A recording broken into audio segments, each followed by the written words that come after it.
Mahal bumili ng computer. So, natural na gusto mong protektahan yung PC mo. Total, nakagastos ka na, okay lang na gumastos pa ulit. Just a little bit more on things that will armor your PC against threats. The usual protection consists of 3 items. AVR, protection against voltage spikes, UPS, protection against brownouts, and Antivirus, protection against software viruses. And these protections don't come cheap. A decent AVR will set you back around 1,000 pesos. The UPS we usually carry is the ProLink Pro 1250 SFCU, which is around 4,500 pesos. And a year subscription to McAfee will cost around 1,300. So that's like 6,000, 7,000 pesos for additional protection. Kung mid-range build ka, let's say around 50k, tapos nagdagdag ka pa nung 6k on top of that, that's medyo substantial. More importantly, that's money you could have spent on actual parts, maybe a better GPU or CPU, instead of on protections na hindi mo naman kailangan. You heard me right. Those 3 most common protections that PC users always buy after getting a computer, you don't need them. I don't use any of those 3 protections, and in this video, I'll show you what I use instead. Sawa ka na ba sa unactivated Windows mo? Well, lucky you! Pinakabago mula sa cdkeyoffer.com. Windows 10 and Windows 11 activation codes. Legit, safe, at pinakamura. Madali lang umorder. Hanapin ang Windows version na gusto mo. Piliin ang preferred payment method. Wala pang 5 minutes, nagsiligi ka na para sa Windows mo. Marami na kaming natulungan. Dati, sudden depressed ako. But now, I found the love of my life.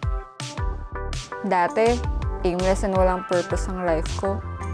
But now, I'm a world-class Zumba instructor. So, web developer ako and content creator for a YouTube channel. And ngayon, ganun pa rin ako pero activated na yung Windows ko. Kaya kung naghahanap ka ng legit, mura, at original software, Check out cdkeyoffer.com. Check out cdkeyoffer.com.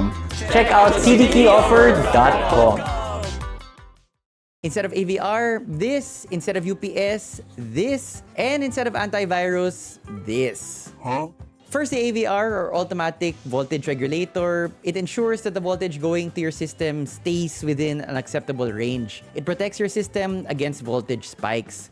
Hindi lang computers kinakabitan ng AVR. If your household is a little paranoid, as most Filipino households are, every expensive appliance, ref, TV, gaming console, lahat yun may AVR.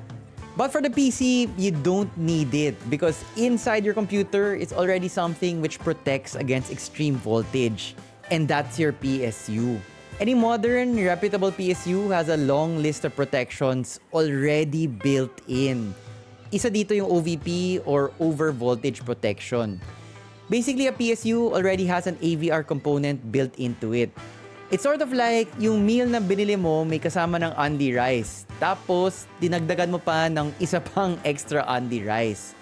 Para saan pa ba yun? And anyway, in the case of very extreme surges of voltage, even an AVR will fail. I know because we had a customer once who experienced a lightning strike very near her house.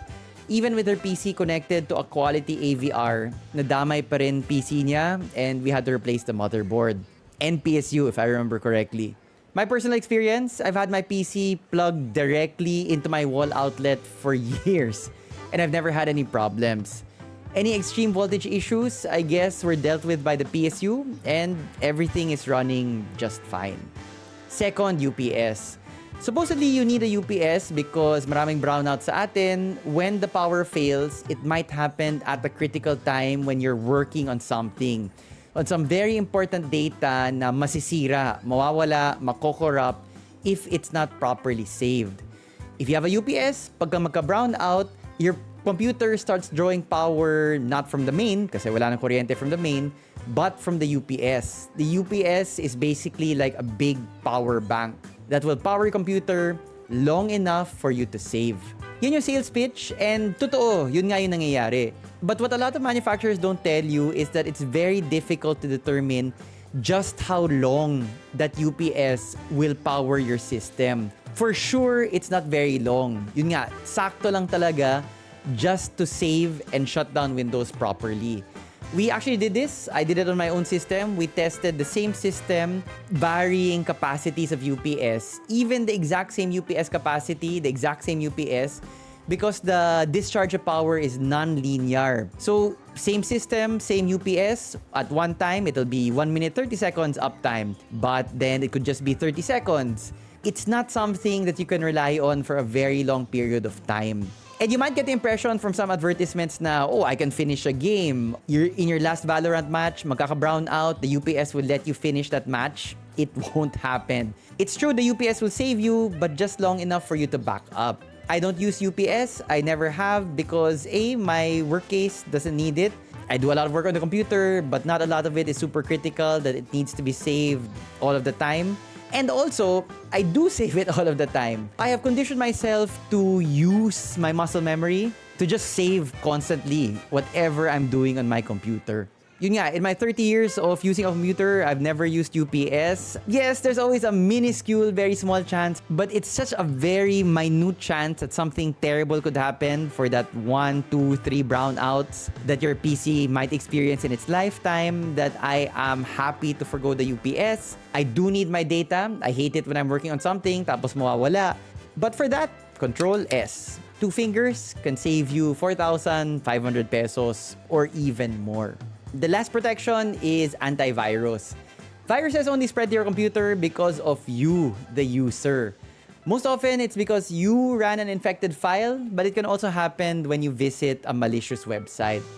So there are 2 steps that I use to protect my computer from getting infected. Both are free.